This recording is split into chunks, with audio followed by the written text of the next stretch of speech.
Ladies and gentlemen, welcome to my South Jersey journey. My name is Jacob Beckett. I'm your host. My next guest today, she works for KYW News Radio 1060 in Philadelphia. Ladies and gentlemen, please welcome Shara Dae. Well, hello, ladies and gentlemen. Very nice to meet you as well. So, what are we doing here today? I love the idea and the concept of your podcast. I'm looking forward So, to hearing more about you as so well. just tell uh, people what you do for KYW. I know you're short on time, so Yeah. So what I do is I started in 2017 after a stint at CBS 3 as a writer and producer, and moved over as an editor and news reporter. So night news editor as well as daytime general reporter. Quite a blast. oh wow, that's cool. So yeah, so you do it all. You were at CBS three, now you're at KYW. You name it, you're there. It was fun, start in TV and then gradually move over to radio. It's not usually the path, but there's so many wonderful things that you can do in radio news. You have so much more leeway to really tell a story, especially a local story. Right. So give people background on your college career. Like, where'd you go to college? Yeah, well, pardon me. I started out in finance actually.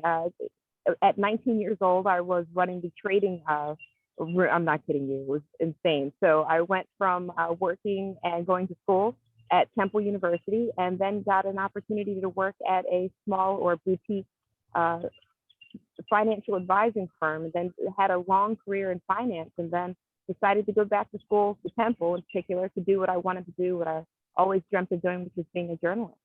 So I dropped everything and decided to start all over again, and finished at Temple in 2014, and worked actually at 6ABC as an intern, and then did some work for them as a freelance producer, and then moved to CBS 3 local news, and had the pleasure of working with Pat Shiraki and Yuki Washington, and worked there in conjunction with actually KYW News Radio for a little while, and then decided radio was really where my heart was.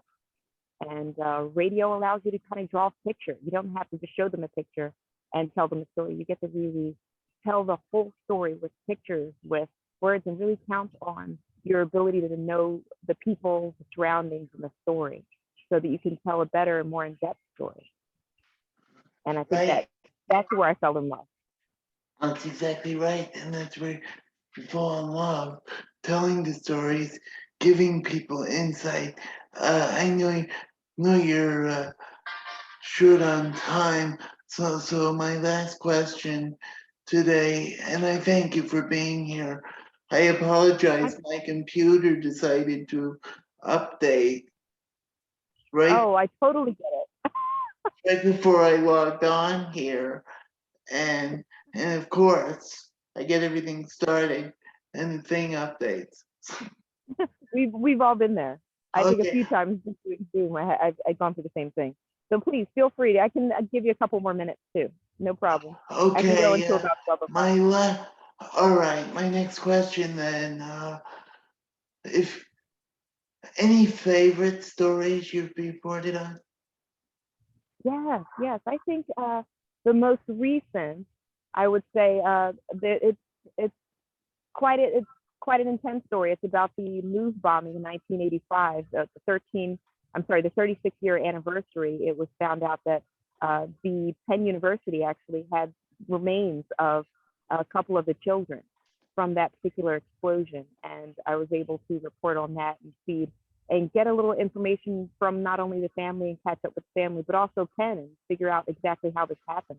And these are stories that are very, very uh, Philly centric, that have a lot of history, a lot of emotion, but also a lot of historical value.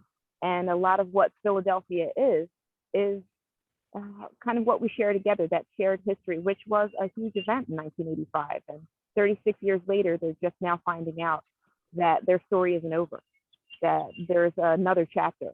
and I was able to be a part of that. And it's a very sad story, but it's also a story that needed to be told.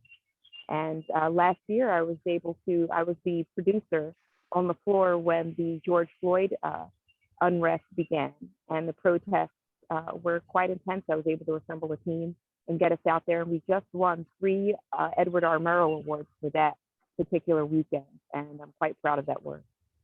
And I had a fabulous team with me, so I share that with a really good group of people: Cherry, Greg, Jay Scott Smith, Antoinette Lee, Hadass Kuznick, and of course Kristen Johansson. Very good colleagues. I'm proud to call them my friends as well as colleagues. You're right. They're very in. They're stories that are very sad, of course. Don't get me wrong, but they're very Yeah, interesting stories as well. right. Very at the heart of what Philadelphia is. We're about the, continuation of not only the idea of America, but what America could be, the aspiration of America. Exactly, and Philly is the birthplace of Mhm. America, so that's perfect. Exactly. Well said. And Shara, my last question. I know you said you went to Temple. If you could Yes. give anyone watching this any advice, what would it be and why? One of my instructors, George Miller, he was my journalism and writing professor. And I think I'd like to pass on his wonderful advice, which was always stay passionate about what you do. Once you don't have that passion anymore, especially in journalism, it's really difficult to have people kind of trust you with their story, but also trust your telling of the story, because if the light's out, then who's looking? So it's really important to keep that light on, keep the passion burning, and share it with others as often as possible, because it's about the generosity in journalism as well. Exactly. I I thank you for being here today. I thank you for My telling pleasure. a brief part of your journey, your story. Shara Day, ladies and gentlemen, and you can follow her reports on cbsphilly.com, KYW News Radio 1060, and CBS3. Thank you, Shara. Thank you so much. Enjoy your day. Pleasure to meet you. You too. Bye bye. Bye.